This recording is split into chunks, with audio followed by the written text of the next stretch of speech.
It's not like Mike Elko doesn't understand what Texas A&M's all about. Welcome into TexAgs Rewind. David Nuno here. I feel like the show had a lot of good content, but we also had some off-the-wall commentary. Is that a fair assessment, Nick Savage? Yeah, I guess so. I mean, it wasn't as bad as our intro yesterday, but I mean, yeah, It Roadhouse. What else do we talk about? Superstitions. Jinxing, yeah, superstitions. So, yeah, it's all over the place. Yeah, we talked the no-hitter in Astros baseball. We talked about Caitlin Clark in Iowa beating LSU and Angel Reese yesterday. So it was a lot of good commentary. You've also started a debate back here, by the way. What was that? You say Jake Gyllenhaal, but everyone back here says it's Jake Gyllenhaal. I don't know. It's Jake. Okay. It's Gyllenhaal. Gyllenhaal. Callie with a quick correction there. I don't know him personally. I haven't Looks met like him. we're going to have to throw her out, too. 2 ejections in one day. In one day. We did, we didn't fire Luke, but we threw him out of studio. We also did that today. He had a test or something, right? I didn't actually fire him. I don't want to. He's actually, you know what he's doing? He's going to Chili Fest to start building. Did he tell you he's taking a test? No. Oh, no. okay. You I don't should know have what he said told me. yes. He told me he had something going on at 9. It was something. bad. Chili Yeah. Fest. Let me just tell you.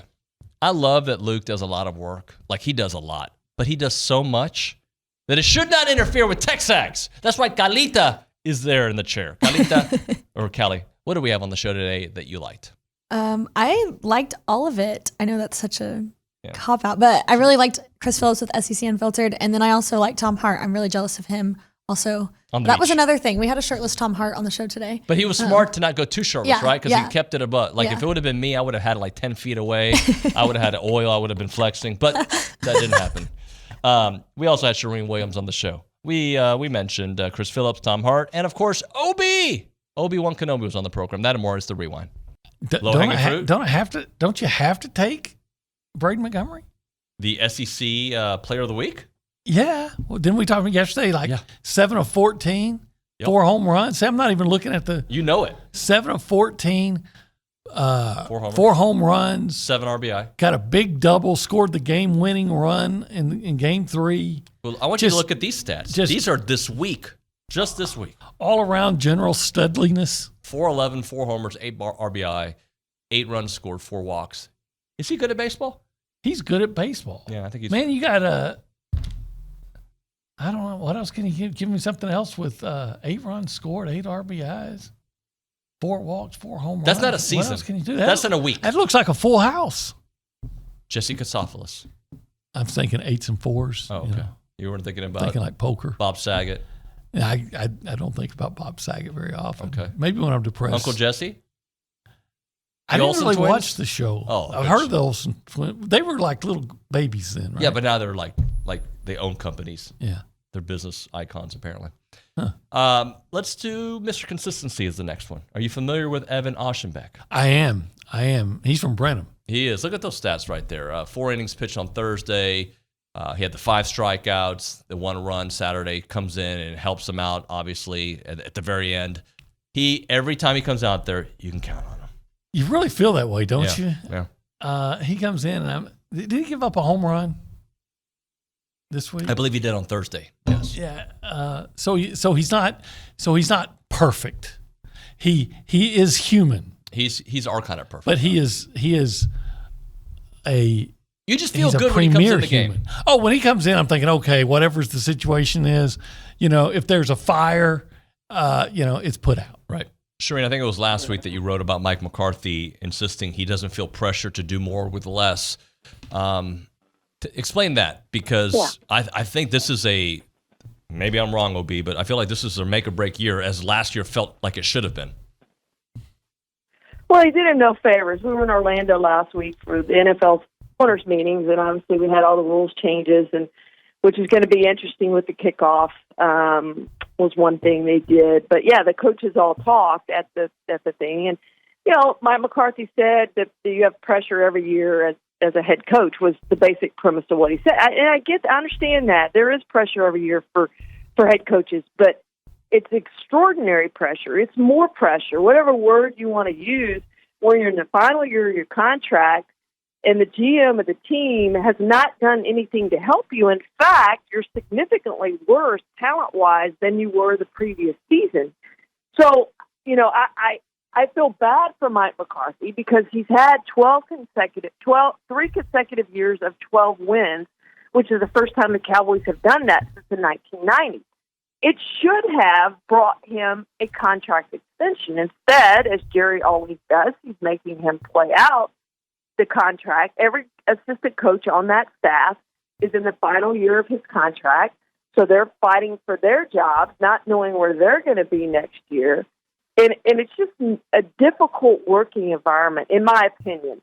Now, we'll see. But they are walking on a tightrope because with McCarthy in the last year of his contract, the assistant coaches in the last year of their contract, Dak Prescott in the last year of his contract, you need to extend Micah Parsons and CeeDee Lamb. This whole thing is a tinderbox, and it could go up in flames. If they start out, let's just say 4-5 or whatever it is, this thing could blow up on them, and it could be just a really horrible year.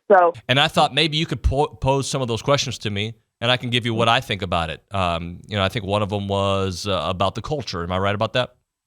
Yeah, so just the implementation of the culture. I mean, I think that's something anytime you got a first-year head coach. And I mean, I think the good news is, and where A&M's got that leg up, and I'm sure you would agree, is it's not like Mike Elko doesn't understand what Texas A&M's all about, right? He was there previously, so he gets – I think the culture of the 12th man and what the expectations are. But I think anytime, obviously, it's a complete overhaul. I would say it feels night and day different from what Jimbo Fisher and company were doing. Sure. And that's no shot at Jimbo, but it just is a completely different vibe, which I think is going to be a net positive for A&M in the long run. But, that was one of my questions, I think, or one of the questions I felt like Texas A&M needed to get answered this spring, which I'm sure they have, is just it's different verbiage. It's a different vibe. And, I've been part of a team myself when – you change over the head coaches or you change over the coaching staff, and there's going to be guys on your roster that are kind of mixed feelings, mixed emotions. They're on the fence, and it's about winning everyone over in the locker room and making sure everyone is bought in, because in the SEC, where it's so competitive and the margins are razor thin,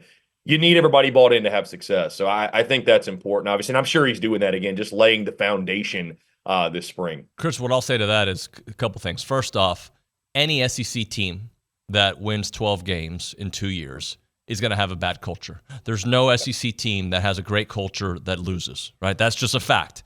So nobody was complaining about the culture at A&M when they went to the Orange Bowl in 2020. And it's not like Jimbo Fisher forgot how to build a team. I think he lost a couple of his fastballs, no doubt about it, right? And the transfer portal and the entitlement that a lot of athletes have today has changed a lot of what we see. But losing breeds discontent in a locker room. So that's part of it. So I don't care if you're Nick Saban. If they won 12 games in 2 years, we'd be hearing very similar stuff about them. So that's A. B, the culture was really bad when they went 5-7. It was better at 7-5. There are things that were better.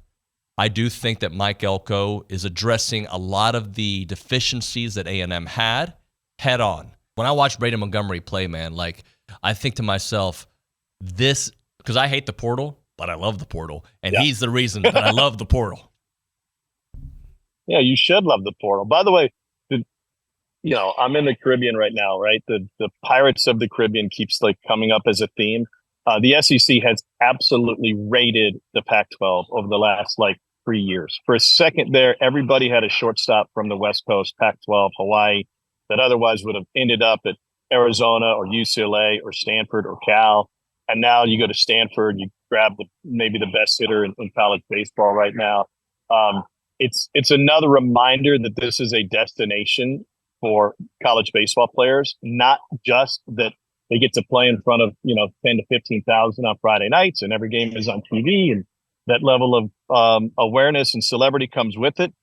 But 88 SEC players on opening day rosters this week in Major League Baseball, 88, by far and away more than any other conference. It draws great players. It develops those players into big leaguers if they're not already there, and it reinforces what the great players are. So I think it's a great move for Braden. And you're right. I mean, it's turned into a super league. Whether it's A&M, Arkansas, LSU, especially last year, maybe not as much this year.